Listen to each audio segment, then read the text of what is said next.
Cyberdimension Neptunia, the 10th game installment of the Neptunia series, in a game about waifus and even more waifus. So take your puddings, get your naps, and get ready for some bouncy bouncy.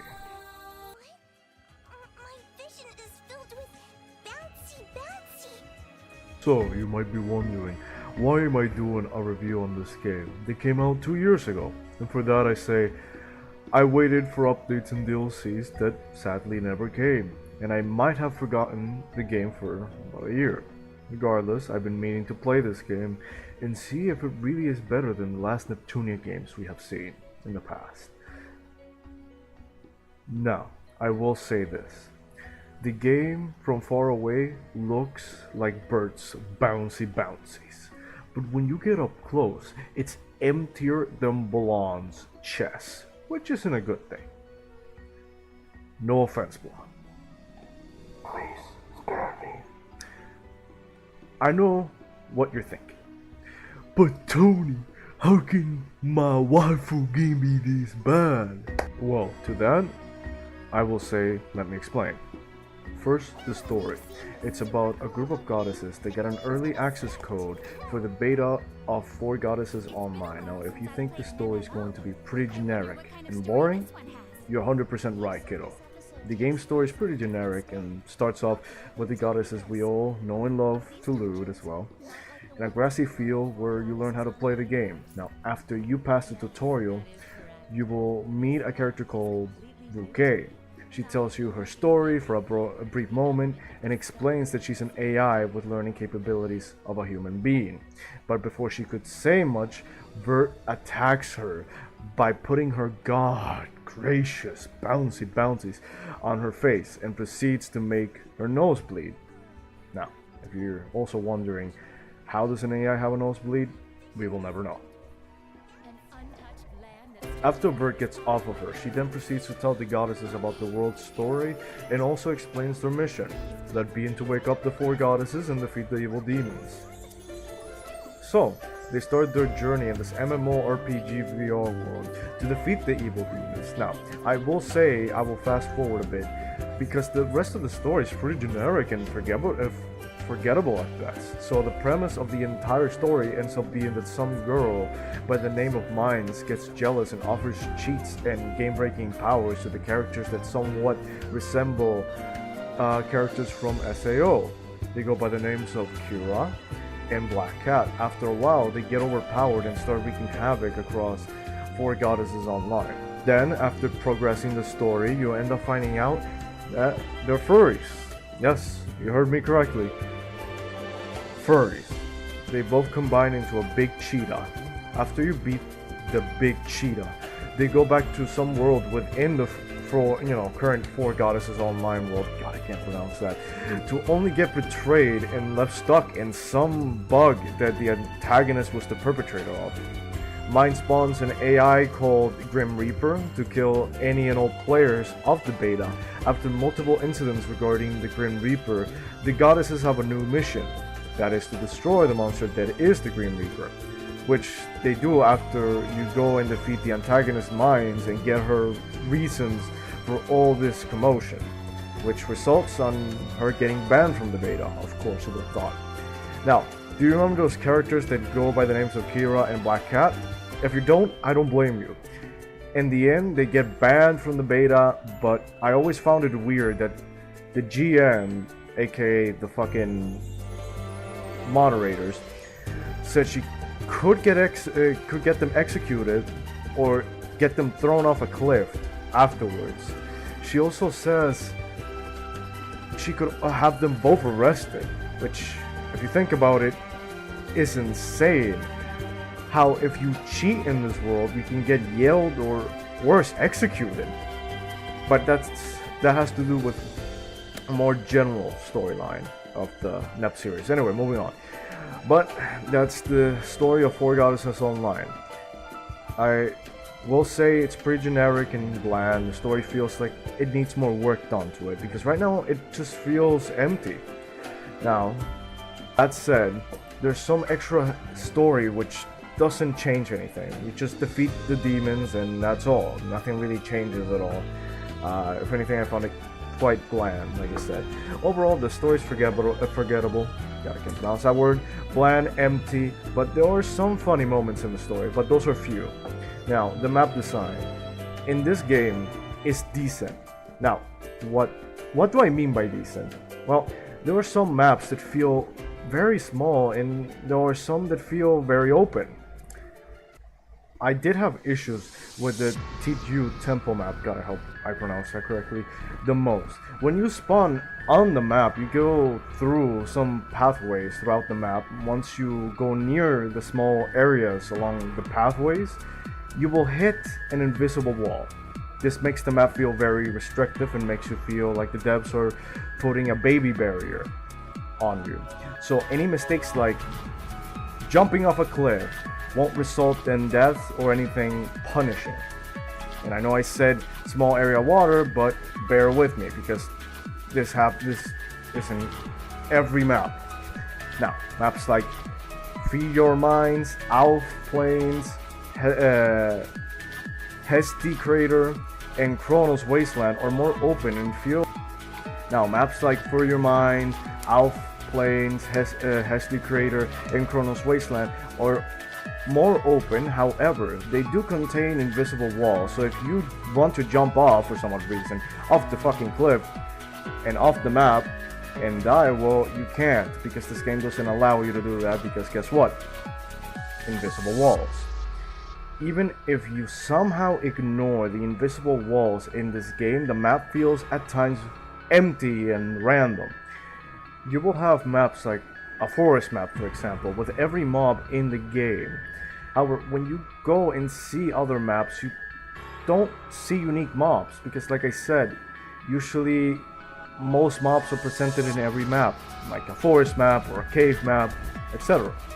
Instead, you see the same mob time and time again, and at least the bosses are somewhat different, not entirely different. That's not saying that they copied the same boss for every boss battle, because that will be outrageous. The only unique bosses that aren't really reused are the Grim Reaper, the Cheetah. Those are some bosses I can remember that are unique. I don't really remember any other bosses.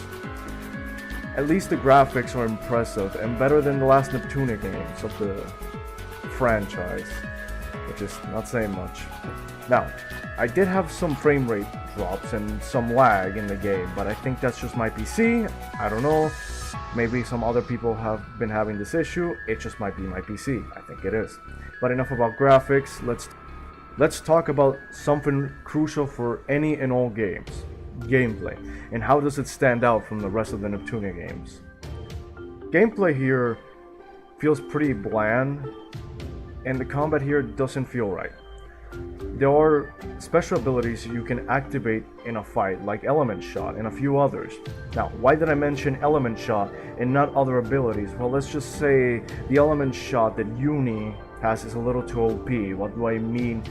Well, once you unlock the character Uni, which is early in the game, you can use her in the TU temple, God, I cannot pronounce that, and grind for 15 minutes, and from experience you will probably get to level 25 or sometimes 27 pretty early in the game. Not to mention that the SP system in this game is gained by drinking SP potions or attacking enemies to regenerate your SP. So you can keep using your abilities over and over again and even kill the most powerful of enemies just by having a little patience. Now, I understand the SP potions working. I don't understand why every time I shoot a mob I regain about 3 or 4 SP. I think that's a little game breaking. The game gives you an overpowered character in the early stages of the game, and it makes it feel easy and not challenging. However, the bosses in this game are somewhat challenging. However, it makes boss battles a bit, interesting. But like I've said, how can it be interesting when you recycle the same boss time and time again? Sure, there are a few that are different, but even the different ones are repeated except the Grim Reaper.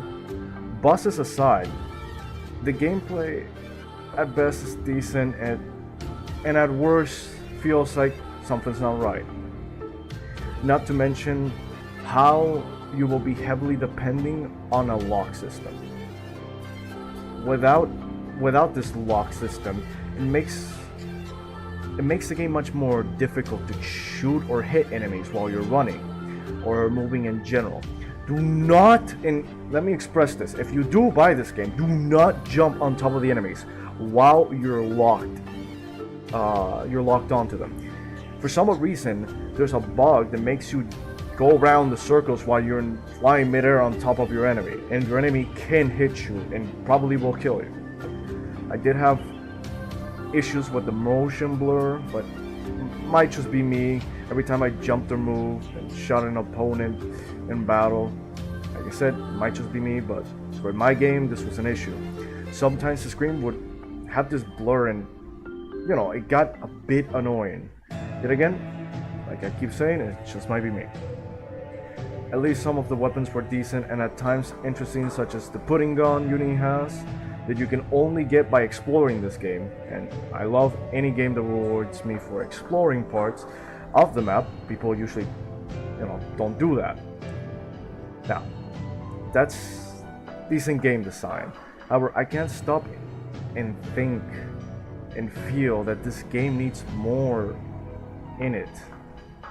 It feels very empty. Rather, it is just a vast emptiness of maps and story and everything. Feels like they left a lot out. My proof? Well, go to the map. If you go to the map, you should see a village. It might be a theory, but maybe there was a map there for that village. Who knows? But it feels more like they wanted to do a lot with the map, but ended up doing very few things with it.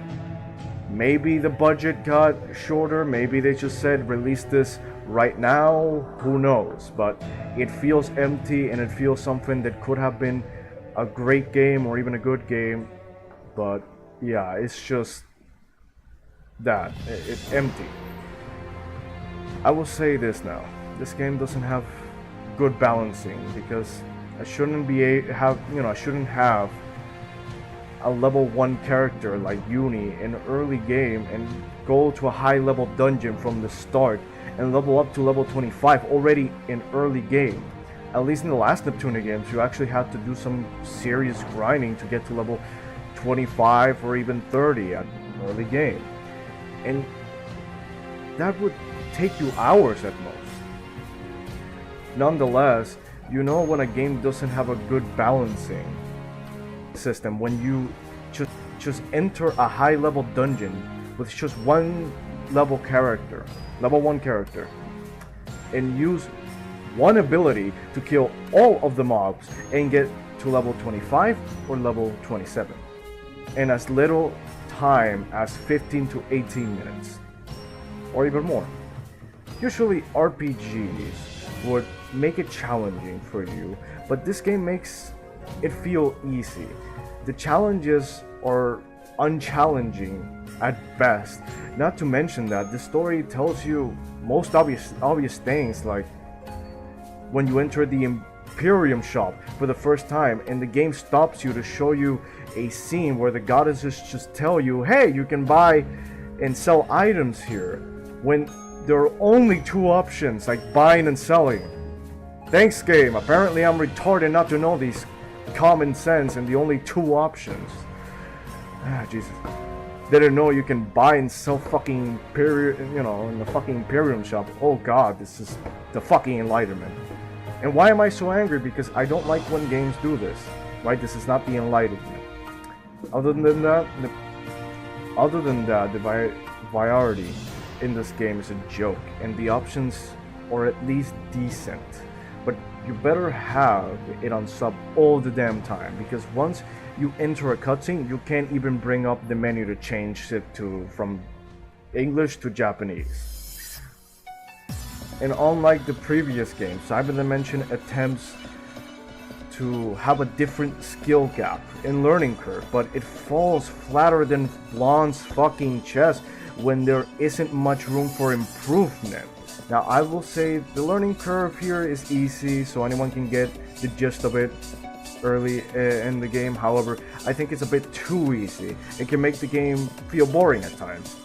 It isn't as difficult to play Cyberdimension Neptunia, so you can just grab any controller or mouse and keyboard and play the game without issue. Sadly, this game feels abandoned, seeing as the multiplayer doesn't work and the DLCs are nowhere to be seen, when we have seen the last Neptunia games have a lot of DLCs and overpowered weapons.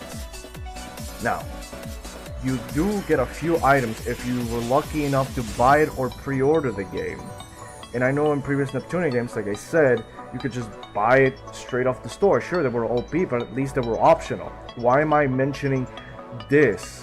Well, because at least it felt like the devs cared about the game enough to release DLCs for it. I just think it's sad to see how the Neptunia franchise is just getting worse and worse. My conclusion of this game is don't buy it. You're not missing out on much. You're better off just playing an old Neptunia game, which costs probably way less and has DLCs if you care about that.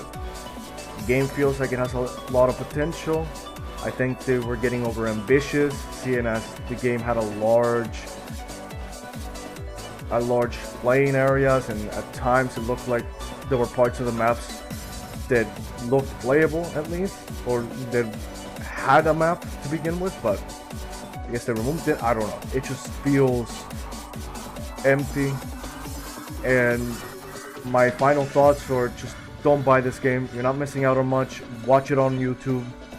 That's the best course of action you can take. There's more to this to say about this game, but right now these are the few problems that I'm running into that's bothering me. Especially the invisible walls. I don't understand. I understand that in previous Neptunia games had invisible walls. It still annoyed the hell out of me, and it's still annoying the hell out of me in this game. And I hope the next Neptunia game won't have invisible walls. Oh wait, you can't even move openly, but that's a discussion for another video. Now, I give this game a 5 out of 10. I was gonna give it a 4 out of 10, but at least it has its moments, and bosses. Some bosses did feel challenging, just not as challenging enough to the point where I had to restart the game, or at least reload the save twice or 3 times. Anyway guys, that wraps it up. I will see you beautiful people later. So make sure to like, share, and subscribe, and peace.